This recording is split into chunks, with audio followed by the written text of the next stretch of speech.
Et mercredi 12 novembre, là, on a pas mal sauté. La dernière fois qu'on s'est parlé, je crois que c'était vendredi, un truc comme ça. Vendredi, je sais plus quel jour en novembre. Mais voilà, bon, j'ai pas eu trop le temps parce que les jours ont été vachement chargés depuis. C'est pour ça que j'ai pas eu le temps d'en parler. Non pas par flemme, non pas parce que j'ai peur de parler maintenant. Je dirais que je prends de plus en plus mon aise. Là, pendant la petite rando de vendredi, j'ai essayé de tourner un Reels.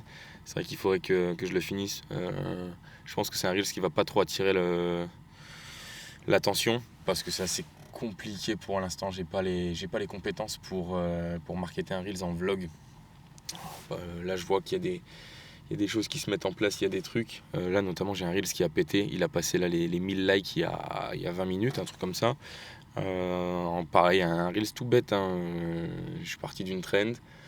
J'avais le footage, donc c'est juste moi, je me casse la gueule en ski. Je crois que c'est quoi la première phrase, c'est hâte d'aller au ski et le ski en question. Voilà. Et donc ça a fait là 1010 likes et 18 000 vues, un truc comme ça. Ce qui est assez marrant comme observation, c'est que ça n'a pas du tout fait le même résultat sur YouTube. Pourtant, là, je les ai vraiment upload en même temps, donc c'est pas une question d'heure ou autre.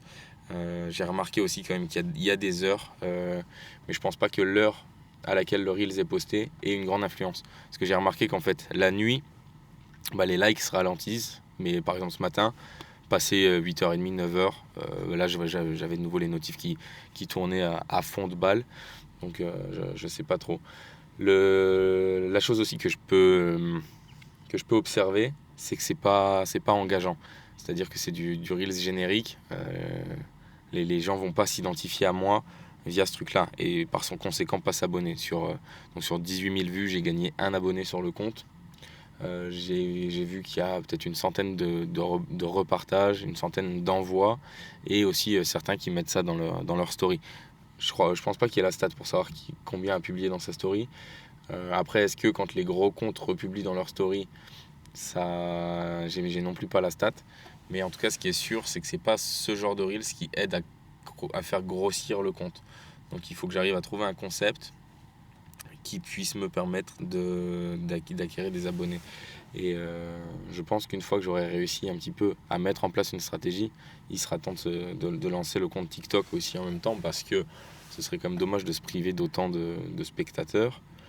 Puis voilà. Sinon là, niveau projet, qu'est-ce qui... Ah oui, il y avait cette histoire, il y avait l'appel avec le prospect. Du coup, en préparant l'appel, je suis tombé sur son profil LinkedIn ou autre. J'avais tout de suite capté que c'était un particulier qui n'avait pas le budget. Euh, J'y suis quand même allé, j'ai quand même préparé le truc.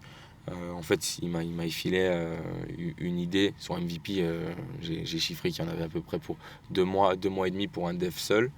Mais bon, j'ai pris son MVP là. Je l'ai épuré. Je me suis aussi basé sur le fait que j'ai déjà une base technique qui attend juste d'être réutilisée pour son projet. Donc je lui ai présenté ça. Son idée en fait c'est un peu de répliquer Campus Coach au global mais pour le marché italien. Il y a peut-être de l'idée à voir à quel point il est bon marketeur mais il n'a pas l'air d'avoir le budget derrière. Quand je lui ai annoncé que du coup pour le simple MVP de 2 semaines euh, je lui ai annoncé la somme, il est un peu tombé sur les fesses, mais il avait quand même l'air lucide dans le sens où il m'a dit ouais, d'autres compagnies m'auraient demandé plus, et au-delà de ça, il avait l'air conscient du pain point que c'est de développer soi-même son app. Ce qu'il m'a dit, j'ai essayé de m'y mettre cet été, nanana, j'ai pas réussi à m'y mettre. Puis voilà. Après, un autre truc assez intéressant, c'est que je pensais qu'il était arrivé via les posts LinkedIn que j'avais écrits là il y a un mois et demi. Il n'est pas arrivé du tout par là, il est arrivé par un post Medium que j'ai écrit il y a 2 ans sur un truc Strava. Donc comme quoi un petit side project ça peut toujours ramener quelque chose. En fait on en revient toujours à la même chose, hein, c'est faire et parler de ce que tu fais.